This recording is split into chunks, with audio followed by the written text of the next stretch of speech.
ආයුබෝවන් දර්ශකයන් මෙම අපල රෝහල ස්කන්ඩර්බද හෝ ආචාර්ය රවත්‍රම සීම්.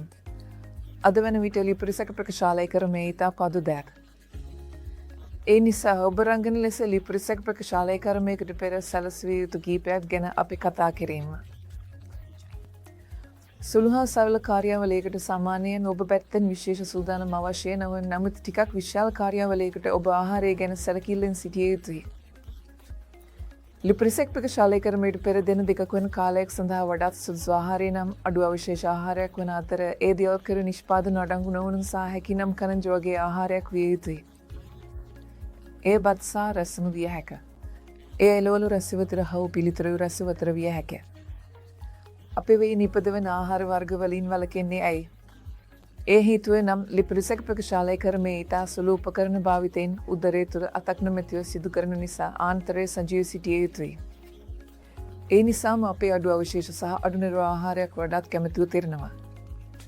ඔබට කරන්න තියෙන්නේ ඒක විතරයි. ලිපිරිසක ප්‍රකාශාලය කරමයෙන් පසුව විදියවරුන්ගේ සියලු උපදෙස් පෙළපැදිල ඔබ දෙනාගත යුතුදී නම් ඔබ නැගී ඇවිදින්න ඕන. සුළු ලිපිරිසක ප්‍රත් කාර්යාවලයක් සඳහා ඔබට අවශ්‍ය වන්නේ පැය 4ක් හෝ 6ක් පසුව ඇවිදින්නයි. විශාල ලිපිරිසක ප්‍රත් කාර්යාවලයක් සඳහා නම් සමහර විට ඒ දැනුම නැත්නම් ඉතා ඉක්මනින් ඊළඟ දිනද. ඒකට හේතුව මොකද්ද? ඒ හේතුව වන්නේ ඇවිදීම හෝ චාලනය වීම ඔබට ඉක්මනින් සෙවවීමට උදව් කරන නිසායි.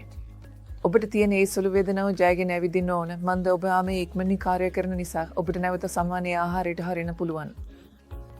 ඇවිදීම නිසා ශරීරයේ විවිධ ස්ථානවල රුධිර කෙටවීම අඩු වෙනවා. ඒ නිසා ශාලය කරමේ අවදානමත් අඩු වෙනවා. එය සෙවවීමට උදව් කරනවා. ඒ වගේම ඔබට හොඳ හැඟීමක් දන්නවා. ඒ නිසා ලිපිරිසක ප්‍රකාශාලය කරමේ සම්පූර්ණයෙන්ම පාරයෝජනයට ගන්න සහ සංකිරියාව ඉන්න. සෝතේ